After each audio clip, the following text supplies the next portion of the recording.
Good morning. Good morning. How are you this morning? Welcome. Welcome to my live. I don't know what's happening in your world, but it's very busy in my world. The weather is okay today. I always mention the weather, don't I? Because I'm out dog walking 3 times a day. So yeah, it's important. And on that, I've got the dog in with me. So one of the dogs, let's hope that he behaves himself. Because you never know with dogs and kids, do you? Morning. Anyway, stop rambling, Mandy. I've got my cup of tea with me, and it's not my usual mug, the one that is iconic in my photographs, because my sister broke it. This happens, doesn't it? I nearly cried. It was my favourite mug. You know, when you've got a favourite tea mug, yeah, that's what that is. So I'm drinking out of an Elvis Presley one that my mum gave me. I'm not a fan, but my mum is, and she got it from Graceland. So thanks, mum. I've loved it. I just watched it all. Bless you.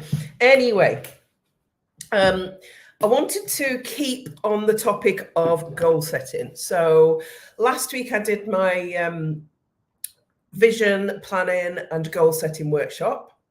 I have my mind map up for 2024 and my vision board. You can't see them, but I'm looking at them right now behind my laptop. And one of the questions I get a lot is about planning, organization, goal setting, and particularly from neurodiverse people and creative people, is it something that they really struggle with? And I wanted to dive deep into that today, tell you a little story, and really help you to get your head around it's not your fault. It really isn't your fault. And we're going to put some things in place today to help you move forward. So because I'm on all platforms like I usually do, I am Mandy Nicholson, and I am the creative genius consultant, and I am an artist, an author, and a creative retreat owner here in Scotland. And I help creative women to launch, grow, and scale their businesses and make more money. I wasn't always that person, so that's why I did the introduction. So I'm going to tell you a little story. When I went to uni and did my degree in art and design, I could not find a job when I was finished in the creative space. And this happens to around 70% of women leaving with a creative degree. There were no jobs at that point. I was too young to even think about starting my own business. It never crossed my mind. Never crossed my mind. I was young, I was naive. I thought the world was mine with a degree behind me, and it really wasn't. And I ended up working in retail, and I made the best of that, and I worked really hard. But let me tell you, I mean, I started out as a wines and spirits supervisor in Finefair. I went then to be a chief cashier in Berwick-on-Tweed in what was then Gateway. So Gateway took over Finefair. It was a long old story. I'm not going to tell you the whole story. So I was learning the business. And what I will say is that became really obvious to me and becomes really obvious to me now while I'm an entrepreneur and a 6-figure business owner, is that career really helped me. So when I said I was a wines and spirits supervisor, I went in, did that job, and I got really good at that one thing. I became the best wines and spirits supervisor. Then I was promoted to chief cashier. Actually, it was Carlisle next that I went. And it was a massive store doing like $1 million a week. And I was chief cashier, and I was in charge of the cash office and the checkouts. So I became the best at that one job. So at that point, I'd mastered 2 parts of the supermarket.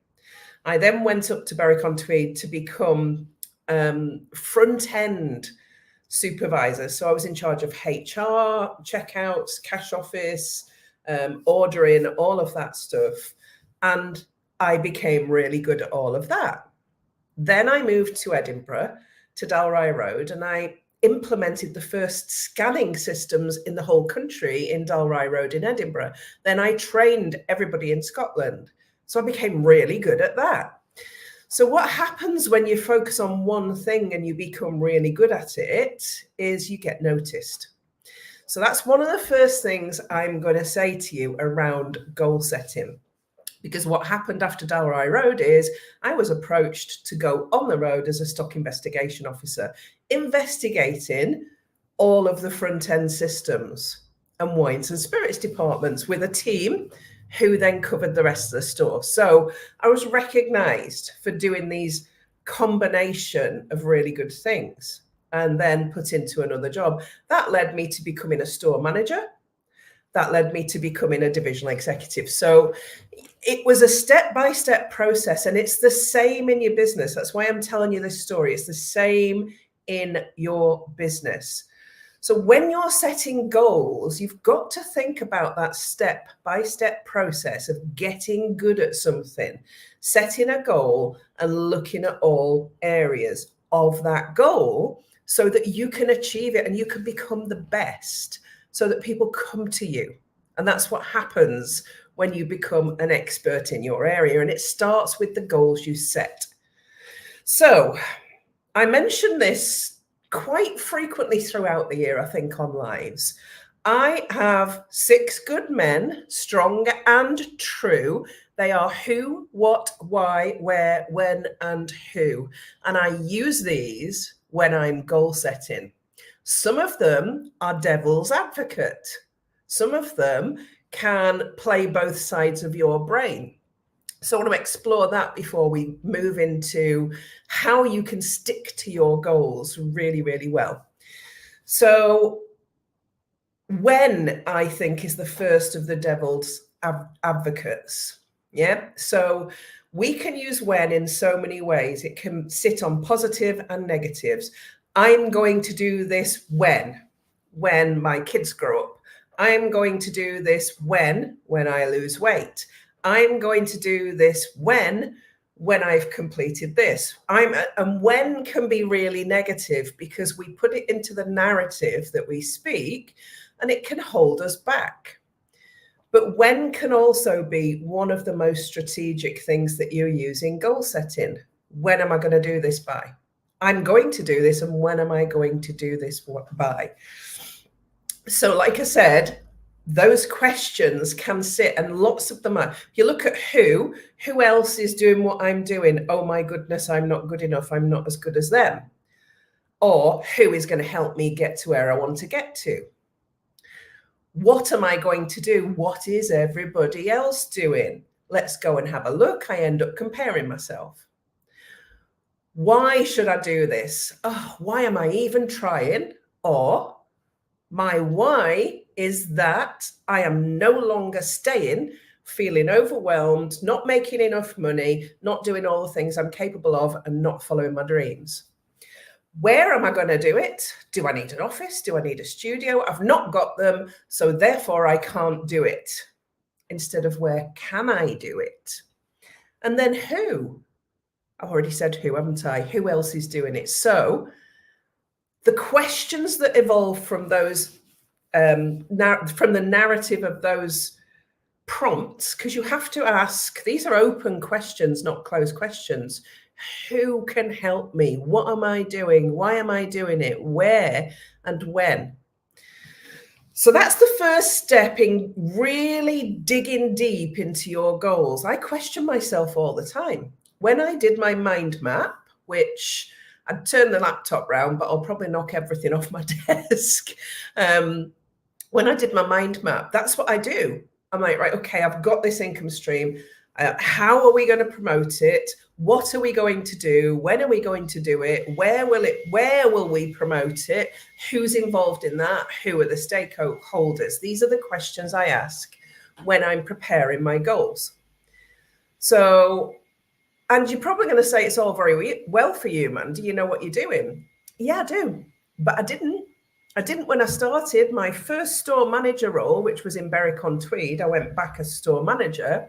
I was really green, and I had to learn how to set goals because I was managing cost lines like sales and shrinkage and labor and profit margins and bottom line profit. And if that store operating statement didn't come out profitable, your job was under threat. So I had to learn really quickly how to set goals in all those areas. And it's the same for you in your business. You've got sales, you've got labor if you need it, you've got the costs, the operating costs of your business to consider, you've got your time and paying yourself to consider. All these things impact in your business and should be considered when you are setting your goals. So let's talk about how to really think about your goals. And it starts, there's 7 steps to that.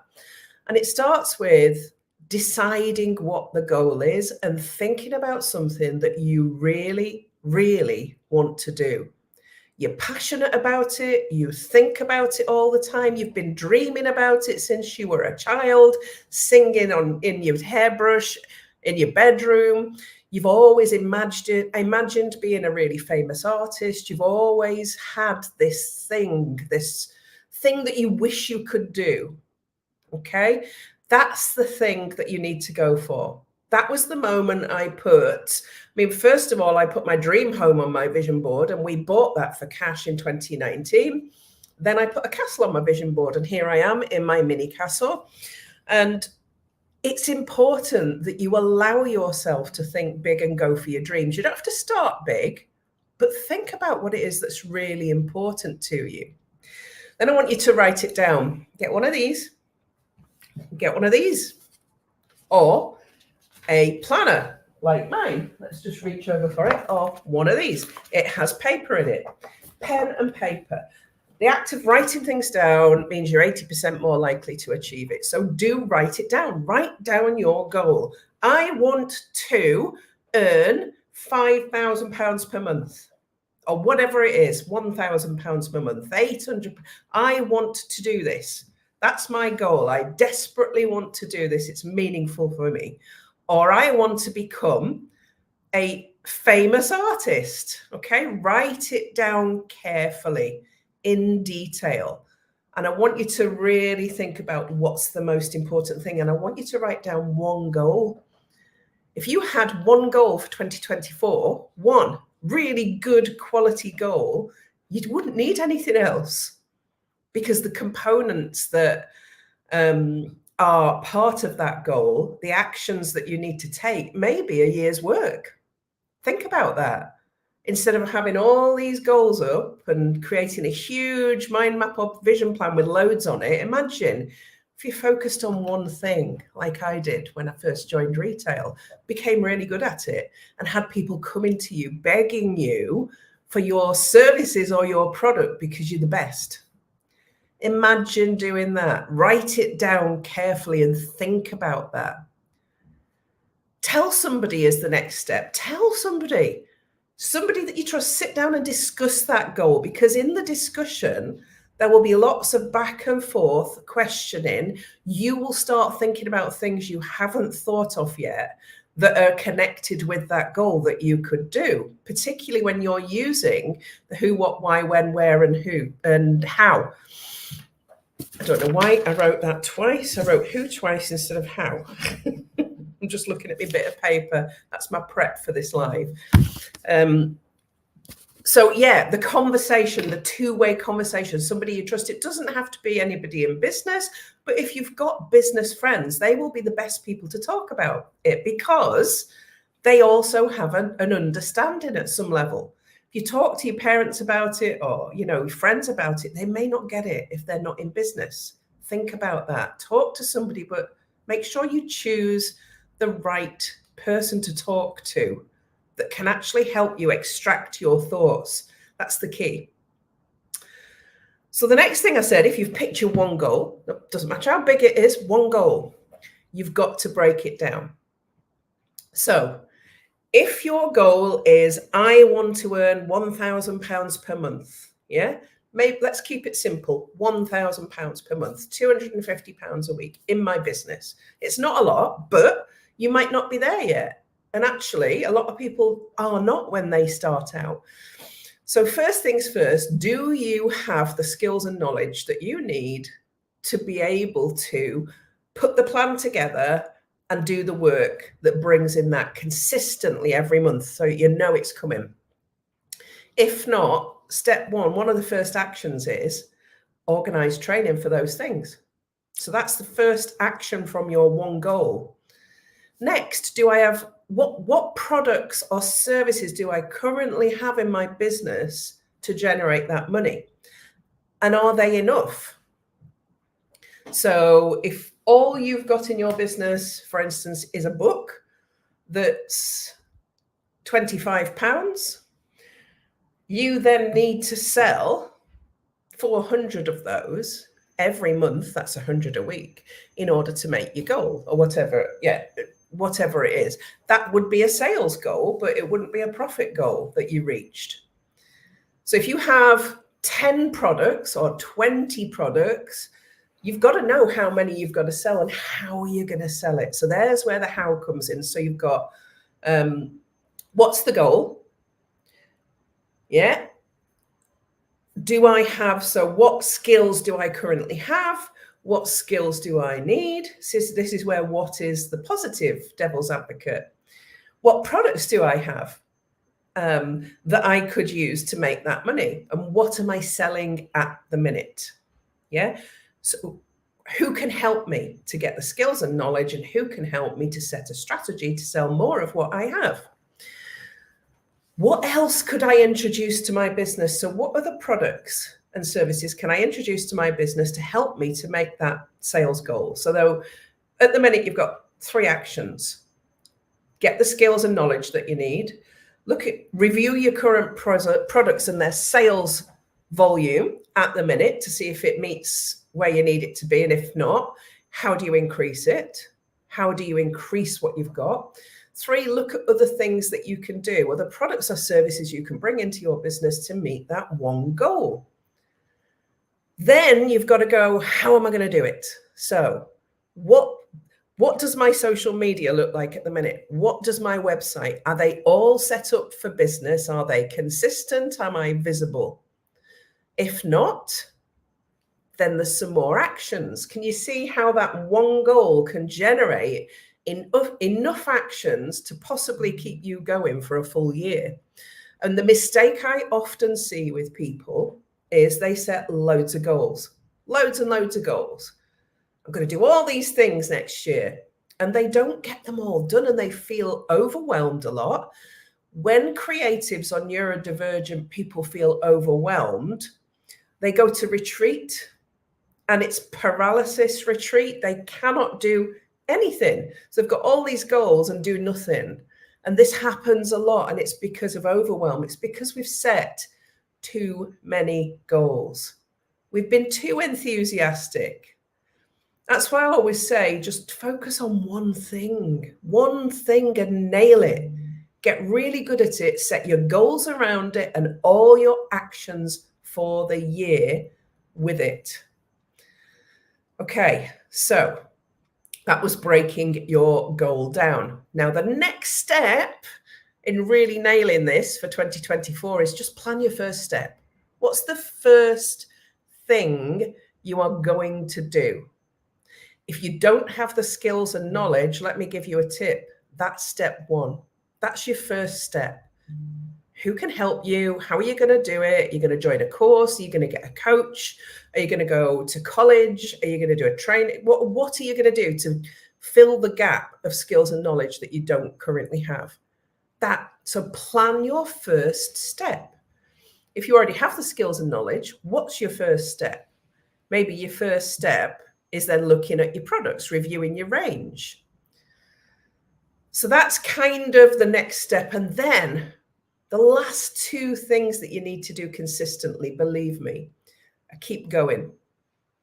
All right, you've set this one goal, you've got all these actions, you're not going to see results for quite some time. In fact, it can be 6 to 9 months before you even feel like you're in control at all. So set your expectations, and you've got to work hard. You've got to be looking at these goals on a daily basis and working hard. Because here's the thing about business. If it was easy, everybody on the planet would have a business. It's not easy. It's hard work. And it's even harder work if you're doing the wrong things, or you are feeling overwhelmed because you've set your sights too high, or you've set too many goals. People think they're going to go on Instagram and become Insta famous and make loads of money. It happens to less than 1% of the people that are on those platforms, that they have success through those platforms. Say, it's like everything in life. It's that top 1% that just hit lucky with their content, with their message. But also that top 1% have worked like 20-hour days, 7 days a week. You don't see that. You just see them showing up. So it's hard work. Goals, you've got to go into your goal, your one goal, 3 if you match, 3 if you feel like it, but one goal. You've got to go into it all in. You've got to be all in. You've got to live, eat, and breathe it. If you want your business to be a success, and you must keep going. Yeah, you're going to have imposter syndrome. You're going to feel bad along the way. There's going to be good days. There's going to be bad days. I heard an analogy yesterday, and I'm going to share it with you because it really resonated with me. And it said that business is like, you've got to have a mindset in your business like a surfer. So surfers do what they do because they absolutely love it. And their goal is to ride a wave. But first they paddle out on the sea, yeah, and sometimes they'll catch a small wave. Sometimes they'll fall off the paddleboard, but they get back on. Sometimes they'll catch that big wave and they'll ride it, but then at any point, that wave can come crashing down on them and push them into the sea. But they get back up, get back on the board and go out again. They keep going. So if you can adopt that mentality of a surfer and keep going, no matter what, because there'll be bad days, there'll be bad months, there'll be times when you're paying out more than you've got coming in. You'll be wondering why the hell you started. You'll be questioning whether it's just an expensive hobby. All of that is going to happen. But then all of a sudden, you'll hit your goal. You'll make that £1,000, £5,000, £10,000 a month, and you'll go, wow, I did it once, I can do it again.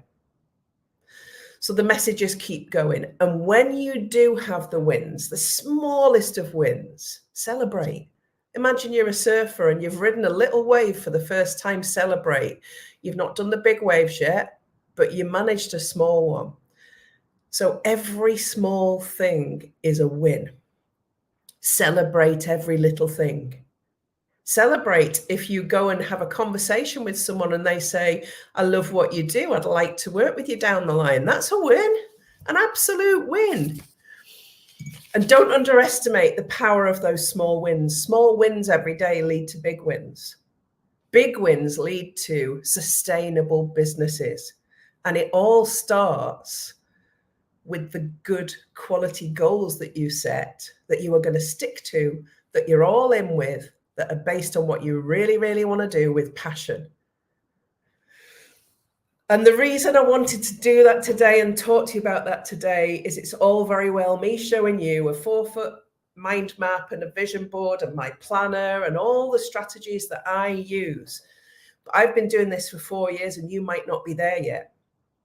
You might not be there yet, but actually you can be in 4 years' time if you get it right in the first place. When I started out, I focused on one thing in my business, and it was the Creative Mastermind. And it's very different now to what it was when I started out, because it's got better and better and bigger and bigger. But that's what I started. I put all my energy and all my effort into that Creative Mastermind. And in my first couple of months, I'd signed 5 clients and taken £25,000. And I was like, wow, this could work. And then we had a couple of bad months. Then we had a good month, then a couple of bad months. And that's what it's been like right the way through since year 1. It's more consistent now. Keep going, celebrate, use your 6 good men, strong and true, and give yourself permission to think big and focus on that one goal. Good luck with it all. I always love to know how you're doing. If you've got any questions, please ask them. If this has resonated with you and you want more, I've put the link to the goal setting and vision planning workshop in the descriptor above.